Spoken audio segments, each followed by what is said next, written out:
Everybody, welcome back to our interesting sessions. This one called STEM Outreach, Dawna Schultz is going to present really useful stuff about STEM outreach. But before we begin, let's. I want to remind you about our uh, donation page, the IEEE Foundation's donation page about Try Engineering. With your support, we're gonna build more resources, lesson plans, and activities to engage, and inspire everywhere and everyone. Um, I want to remind you that all sessions will be recorded for later viewing. During this presentation day, you can post your questions in the chat window. Just use the tab Stage, not Event. Make sure to participate in the STEM Summit Challenge and have a chance to win really nice prizes. You can find the link on the Summit reception page, and the winners will be announced on Friday. Also, you can join the continued STEM Summit conversation on our Collaboratech and Facebook communities. And make sure to get your participation certificate and badge from the Summit reception page.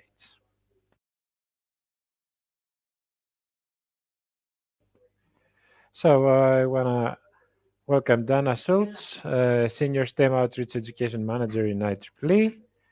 Dawna has joined IEEE in 2018 and serves as the Senior STEM Outreach Education Manager, overseeing IEEE's pre-university initiatives. Prior to IEEE, she was the Director of in-district initiatives for the Rutgers Center for Mathematics, Science, and Computer Education. Dawna began her career as a mechanical engineer with Honeywell International, and she later transitioned to a career in education and taught at the elementary primary level. Since she left the classroom in 2001, Dawna has coordinated and developed STEM programming for students and educators at Rutgers Douglas College, Douglas Project, American Society of Mechanical Engineers, Stephen Institute of Technology Center for Innovation in Engineering and Science Education, and Rutgers University. Oof, so many. Oh, Okay, thank you so much, Dawna. The floor is yours. thank you so much, Stamatis. I'm excited to get started on giving an introduction to how to engage in STEM outreach, the STEM Outreach 101. So the agenda today is going to cover why STEM outreach, the key elements of STEM outreach, and I'd like to share some Try Engineering resources that will support you in your STEM outreach. So let's get started. So the why of STEM outreach. This is the foundation. We need to understand sort of why, the big why. This is the big why. It's really all about filling the STEM pipeline. We have this really great resource. It is an infographic that I'm sharing with you today. And you can see this great image here on all that's happening with the needs of filling STEM outreach around the globe. Studies show that there are shortages all around the globe, in particular STEM fields, and there are projected shortages as well. And also technology shifts will cause many STEM fields to require new skills and talents, and it will be demanding that we fill these STEM pipeline opportunities. So there is a great need.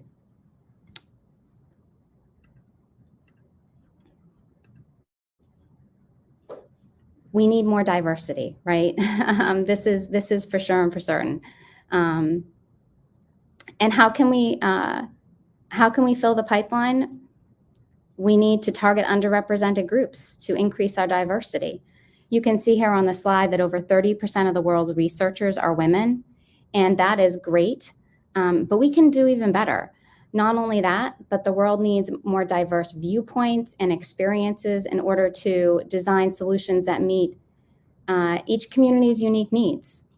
And these solutions come when underrepresented communities are encouraged to engage in STEM education and careers. So we absolutely want to be targeting underrepresented populations.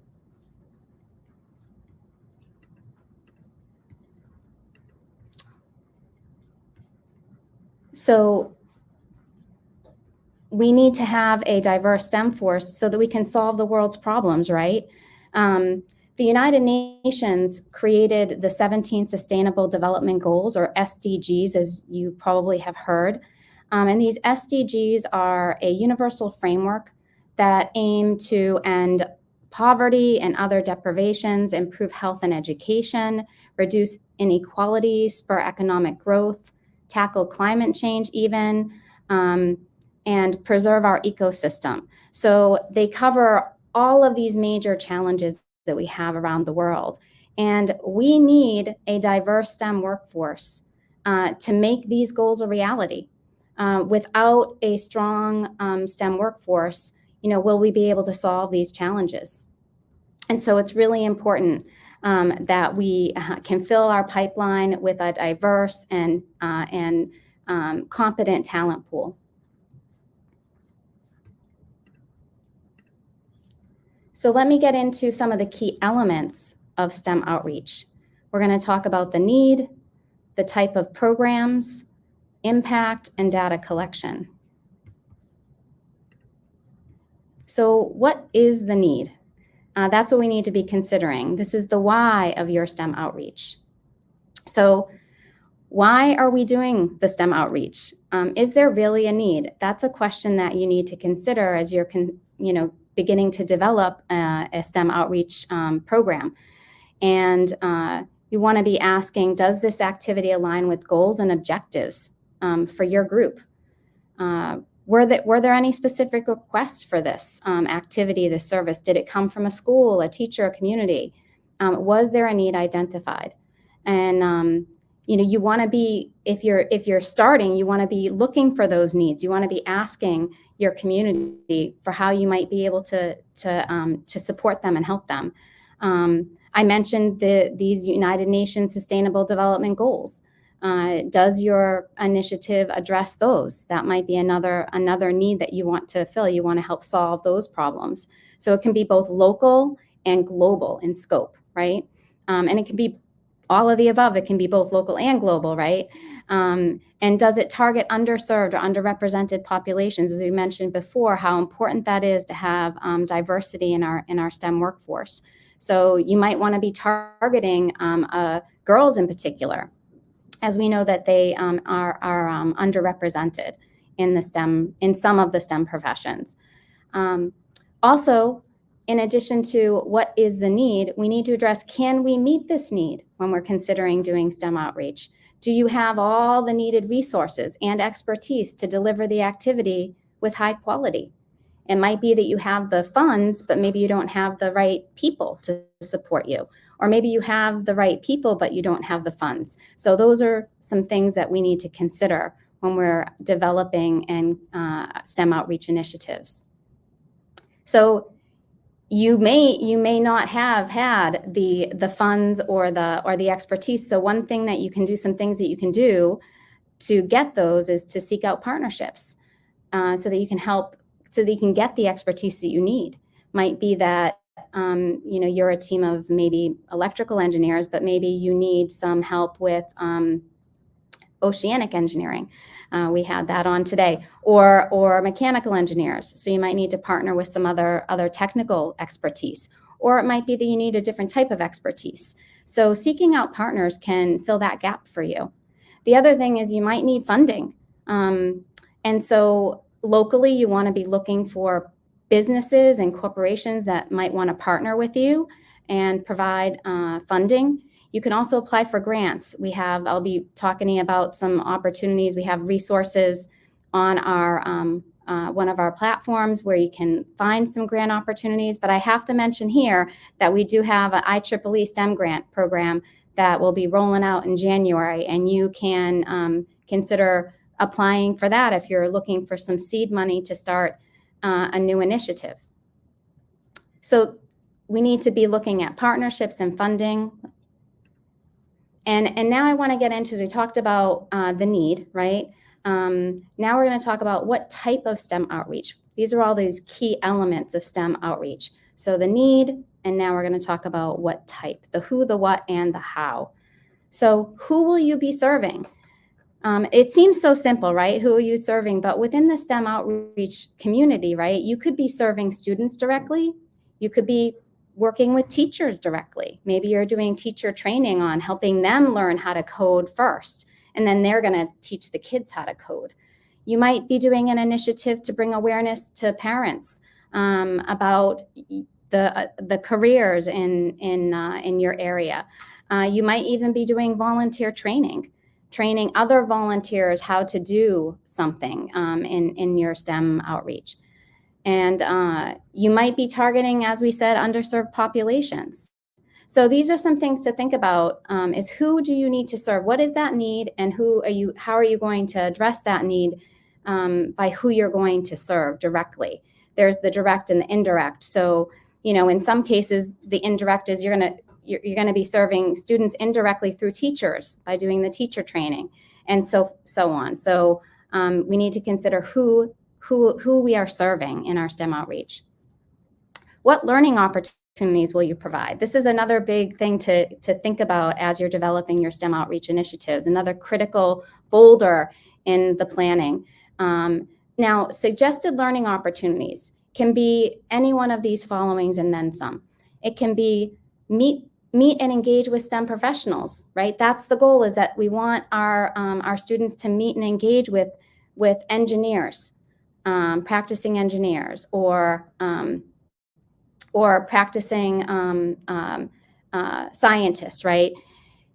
We might want to have an opportunity for them to engage in hands-on design challenges. That's something that we really strongly believe in, that when students do hands-on activities, they have a positive outcome, positive feeling of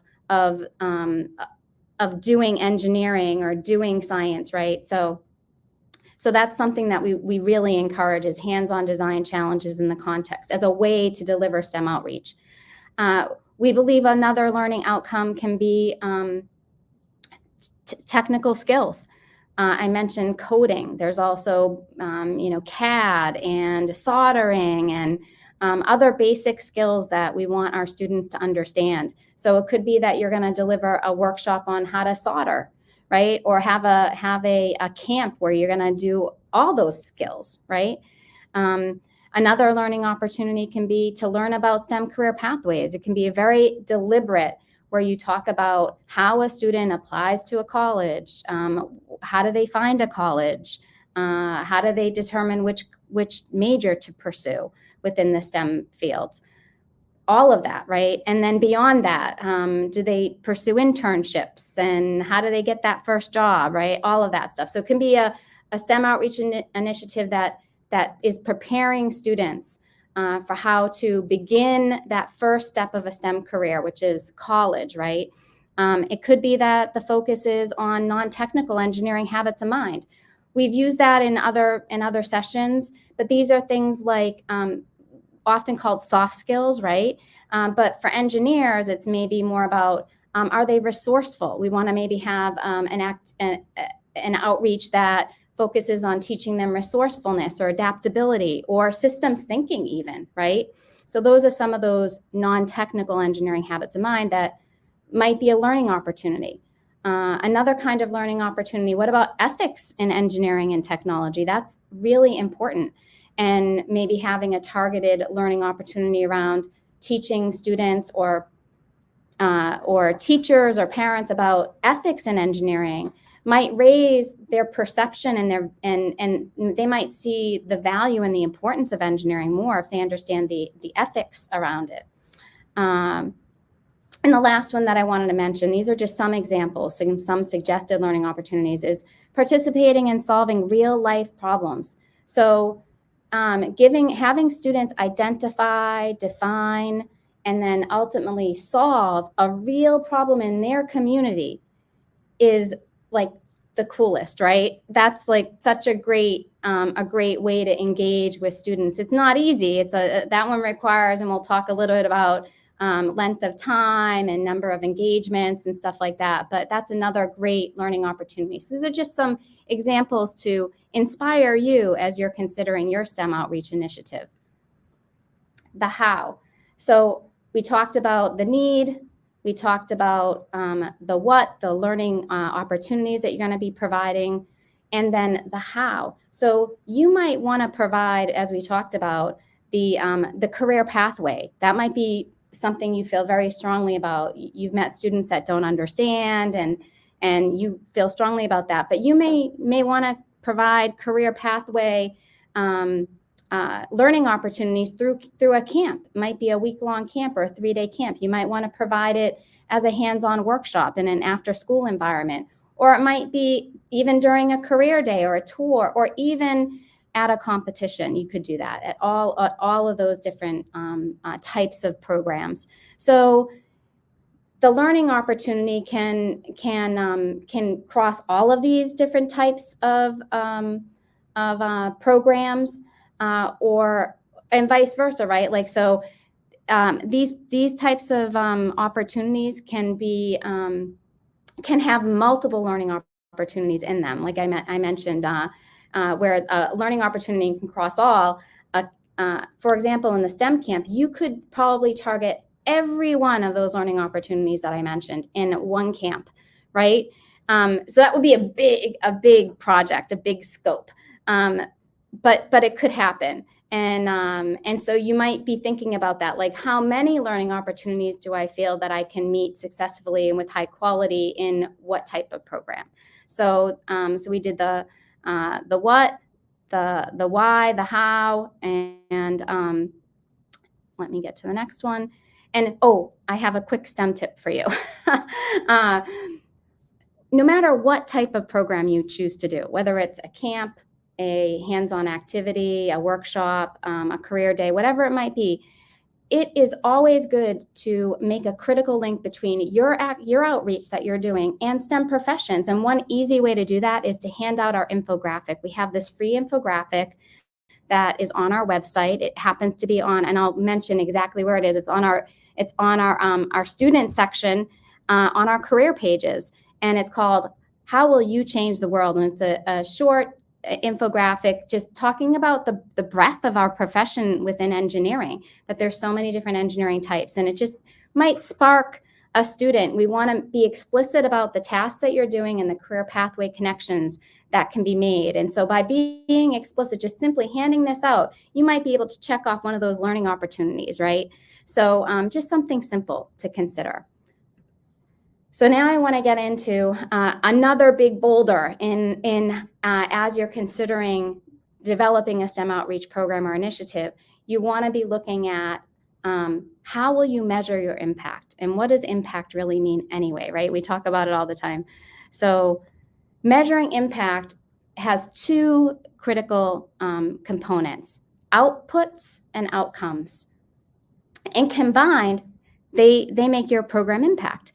So outputs are basically the numbers, right? Like number of participants, number of volunteers engaged, the students reached, teachers, parents, all the numbers, right? But the outcomes, these are called short-term, intermediate, or long-term effects on your audience. And we're going to talk about sort of this short-term, long-term, intermediate in a moment. But it's how you've impacted the audience, what kind of effect you've had on the audience. And some kinds of effects can be new knowledge gained, a new attitude, a new interest, a new behavior, right? So those are some different types of, we've made a positive change on students. And I also like to say perception as well. So attitudes and perceptions. So we're going to get deep into outcomes next. So planning of intended outcomes. When you're developing a program, we talked about all those things you need to consider, right? You need to consider your audience. You need to consider, can you meet what the need is? Can you meet the need?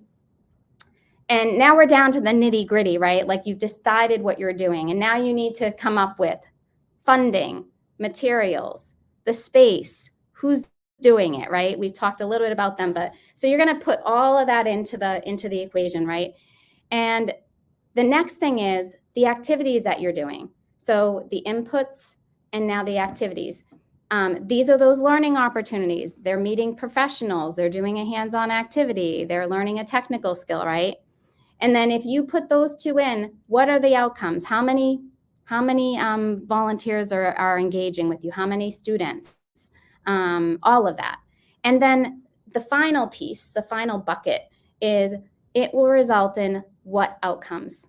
That's what I just mentioned before. Knowledge gained, and I'm giving you a little bit more detail here. Students will gain knowledge in understanding pathways of STEM professions, understanding STEM professionals, what they do, understanding foundational STEM skills.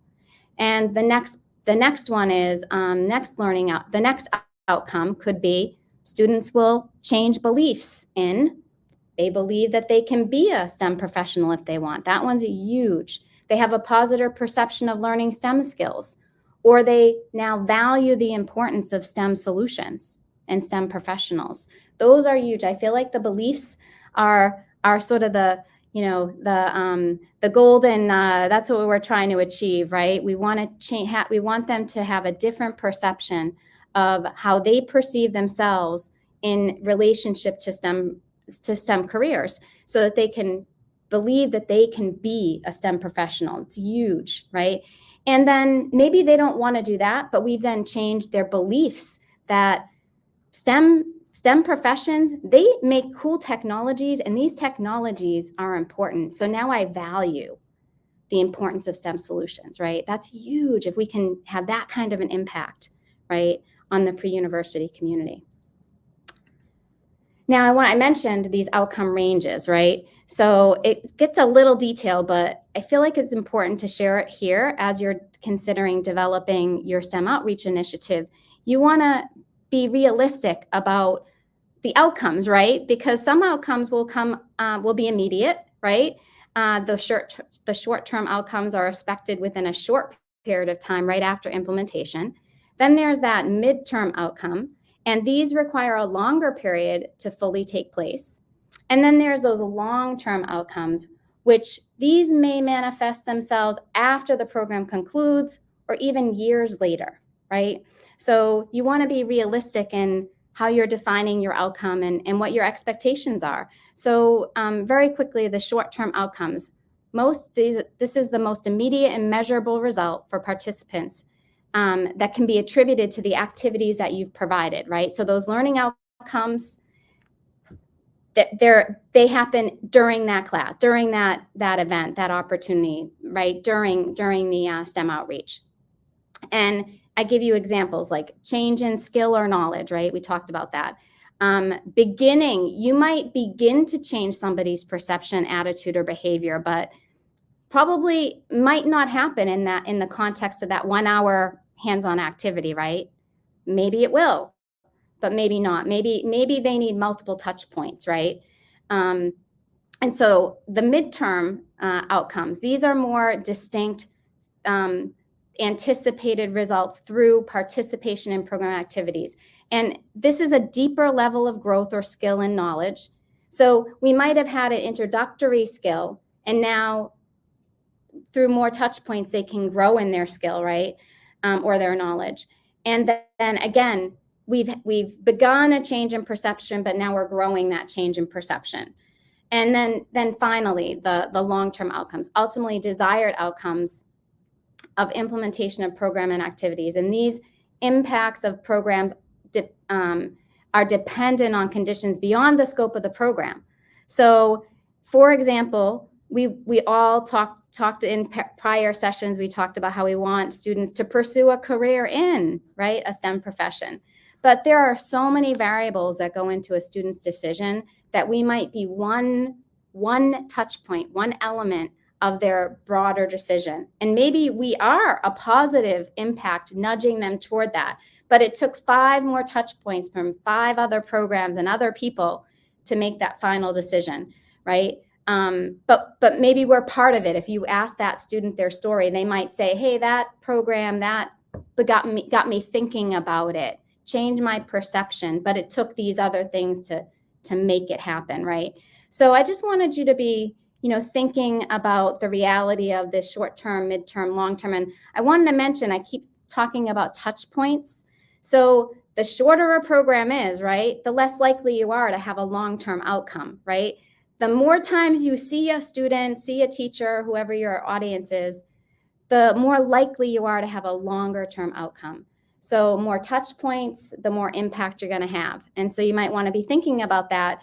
If you do a 1 hour workshop, can you imagine the impact if you had, 5 hours, 5 workshops at 1 hour, right? That kind of a thing. So this is that whole outcomes and that they range.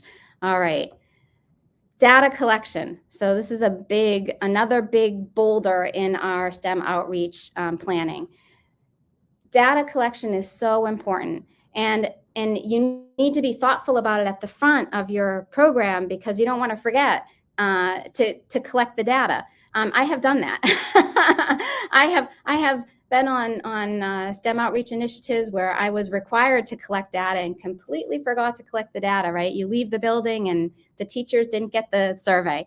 So this is something that, it's so important, because we need to understand how we can improve our program. So we want to hear what went well and what didn't go well, right? So that we can make those improvements. But also we need to show evidence of our program impact, especially if you're looking for funding and you need to get a grant. You must show evidence, right, to the funder that, whatever your outcomes were, whatever your goals and your desired outcomes were, that you've met those and you show through evidence. So we must collect the data. Everybody involved in your program should get feedback. You should get feedback from them. The simplest way to do it is through surveys.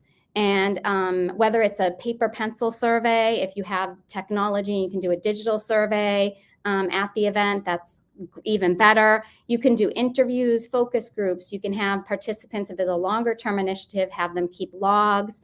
You can observe and take your own feedback. But yeah, this is so important. We need to have evidence that our programs have had an impact. And I think looking at the data is fun. It's really fun to look at the data and really see, like, did what I say I was going to do, did it really happen? Did we meet those goals? And it's so fun when it does, right? And when it doesn't, it's like, then you can make decisions on how you can make those improvements. But data collection is a big boulder in the planning that you want to consider. I wanted to close with all of our IEEE resources. So we have quite a few resources to support you in your STEM planning, in your STEM planning of your outreach, but also in implementing your outreach. And I wanted to just take you very quickly through some key resources and just orient you to our main tool. So all of our resources for our STEM outreach can be reached through our our tryengineering.org website. And this site, as you know, it's been around for quite a long time. It's been around for decades, and it has been focused on reaching teachers and students. And just recently, in 2021, we added in a entry point for our volunteers. But the goal of Tri-Engineering is, as we say, to inspire the engineers of tomorrow. It aims to empower educators and students and volunteers with resources, arming them with resources to help them as they engage in pre-university work. So our teacher entry point, I wanted to share the resources we have available here.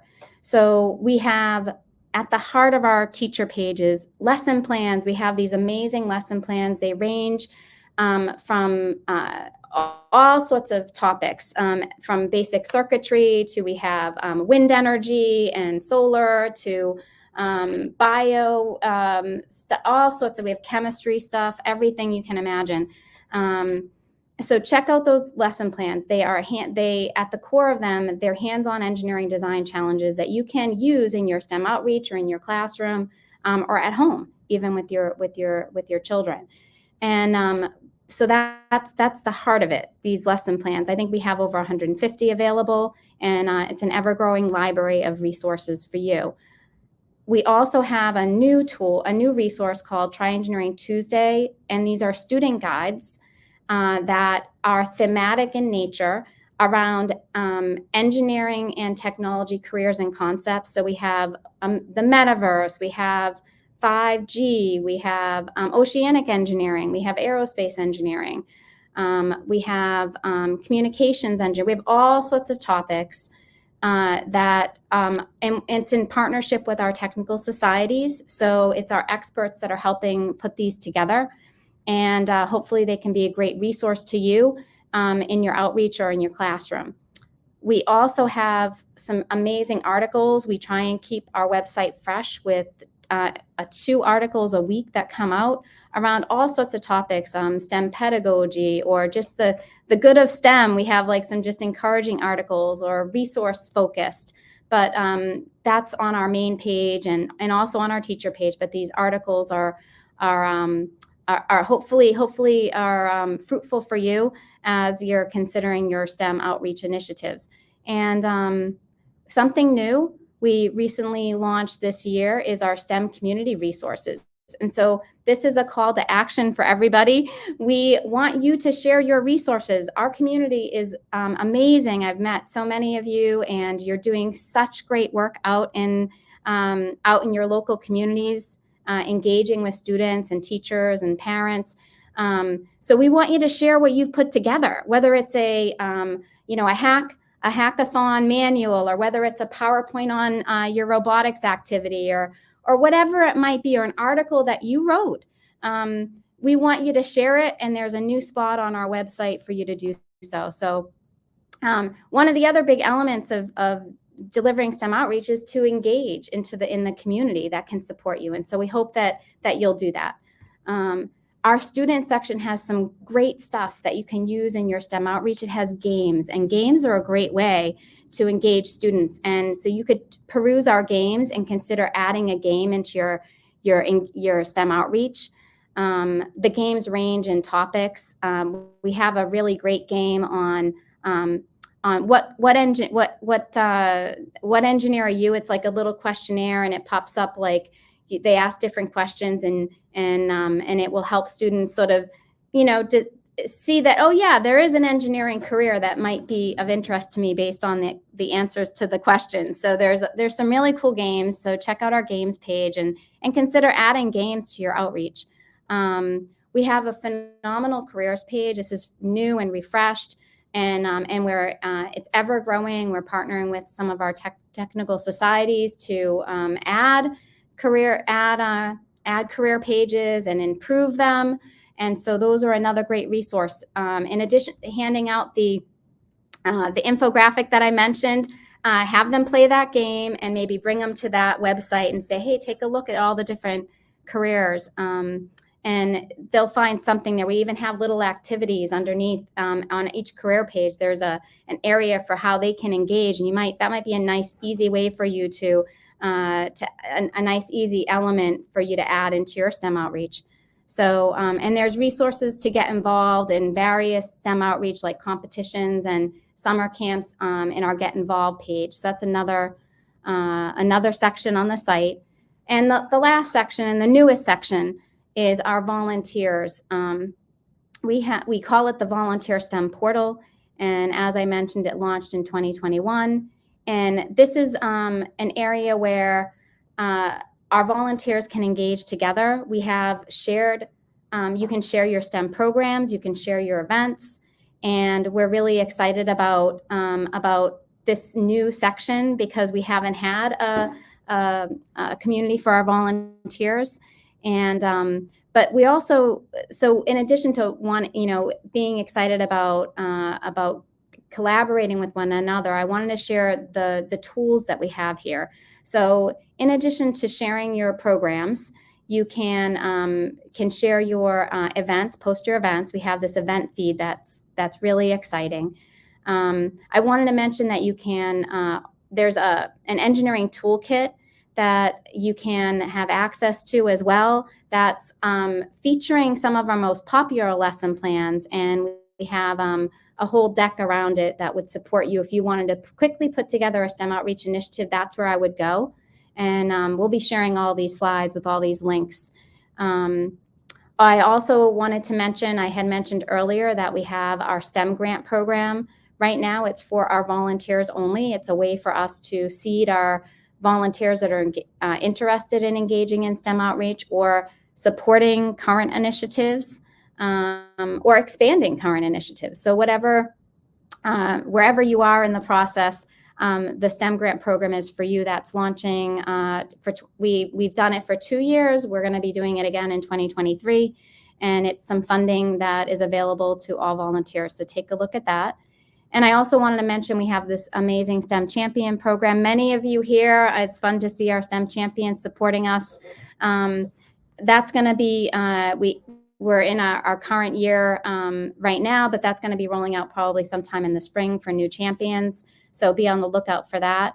But there's a lot of great resources. I want to mention that we have a resource section. I kind of blew over that bullet. It's bullet number 2 on our volunteer page that we have a funding category. We have a lessons and activities category. We have a STEM for Good category. We have girls in STEM, a diversity category. So take a look over there, and hopefully as you're developing, one of the things that you do is you research, right? So take a look over there and start looking for ideas and getting inspiration on the STEM portal and on our resource page. And hopefully that will inspire you, and the resources will support you. Lastly, I want to invite all of you, if you have not already joined our team, we would love for you to join our IEEE STEM team, our tri-engineering team. And you can do that through, as you're doing right now, participating in our summit. Thank you.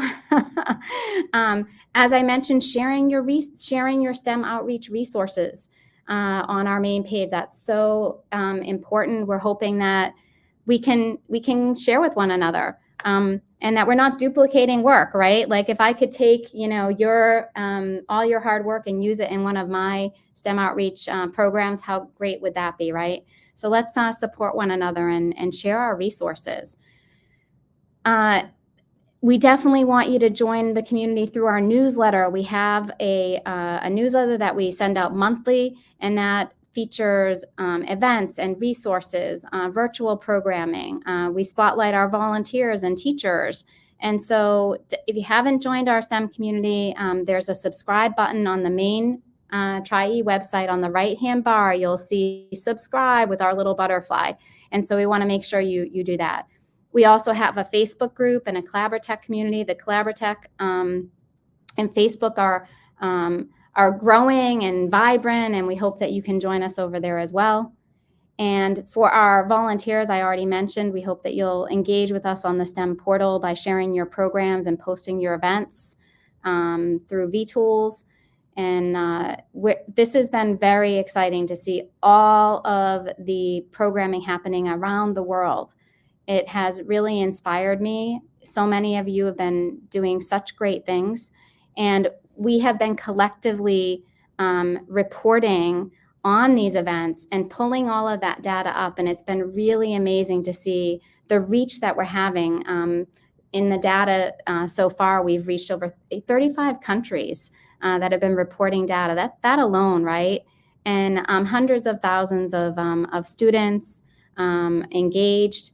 And it's ever growing as people find us and share their impact that they're having, and that we can understand sort of the footprint, the reach that we're having across the IEEE communities around the globe. So I'm like so excited about that. And then lastly, we wanted to mention this new initiative, the Tri-Engineering Tuesday. For our volunteers, we want to feature your society. So make sure you connect with us, and We would love to partner with you and do a webinar and create a student guide. And for our teachers and parents, check out those student guides. They're so thorough. We've scoured the web. They're not just our own tri-engineering resources. They are resources across the World Wide Web that we found around a very narrow topic, like I said, like 5G or metaverse, right? And then you can bring that into your classroom. And for our volunteers, you could do a whole workshop around 5G, and you have everything right there for you. So check out those student guides.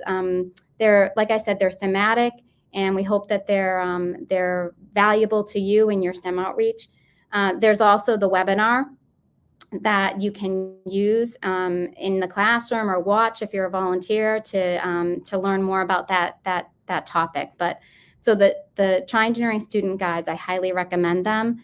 And lastly, but if you have any questions at all, we are here for you. We want to support you in your outreach. We want to learn about what you're doing. You can reach Lorena Garcia, our current PECC chair, or myself. There are our emails. We are just, it's like the best thing to learn about what you're doing and to find out that you've used one of our resources. We love to hear about that. But with that, I'm going to close, and I look forward to entertaining any questions if there are any. Sure. Thank you, Dawna, for joining us today and for such an informative session. Looks like we do have some questions that have come in, so I'm going to pop those up and read them to you. How do we know if the biggest impact comes from participating in one program, one event, or participating in multiple programs over time? That's a great question.